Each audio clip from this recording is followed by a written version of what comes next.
Hello everyone, I'm Suzanne, owner of Mosaic Oasis. Today this is a how-to video on how to get the best out of your tools. The first tool I want to talk about is the Lippinet wheeled nipper. This is the most versatile tool that you probably have in your toolbox of Mosaic tools. It comes like this, and if you notice in the package, there's the nipper, and then down below that is a little Allen wrench. It's really important to hold on to that Allen wrench. Do not use it. The reason is for two reasons. One, this wheeled nipper works best if these are really, oops, see that's loose, if they're tight. They have to be tight. If they're loose, you won't get a good cut and you'll get frustrated.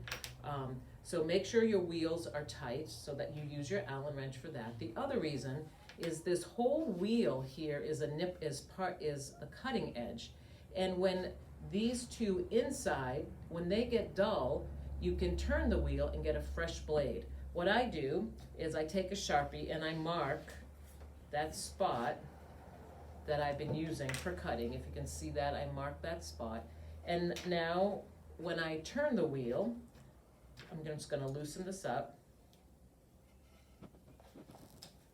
turn it and get a fresh edge on both wheels.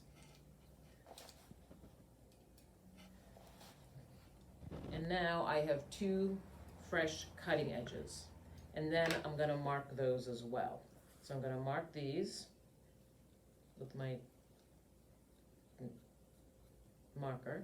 And now I know that I've used this part. So that you can get many years, you can get 10 years out of these nippers if you turn the wheels and you mark them. So that's a little tip from me to you.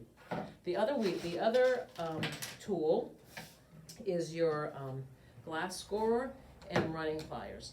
I've gotten lots of questions about these over the years. So first I want to show you, this is not a cutting demonstration, this is just really to show you how you're going to keep this tool lasting longer. So typically you use this to cut stained glass. If you have a mat, that's best to cut on. If you don't, it's not critical, but your tool will last longer if when you cut, and if your wheel plops off the glass, it's better that it goes on a mat than a hard surface.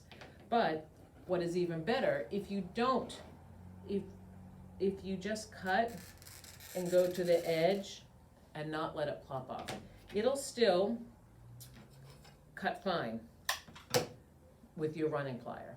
So the key here is not to let it drop off and bang, because then you ruin that little tip there and your glass scorer won't work as well.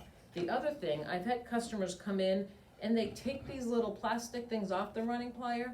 Those are needed. Keep those plastic things. I replace the plastic tips on my running pliers, because if not, under here, this is really sharp metal. You can kind of give yourself a cut, but also it scratches the glass, and your glass doesn't snap as sharply as it should if you don't keep these little plastic edges on your running pliers. So those are two little tips to keep your tools in good working order, and we'll see you again soon. Thank you.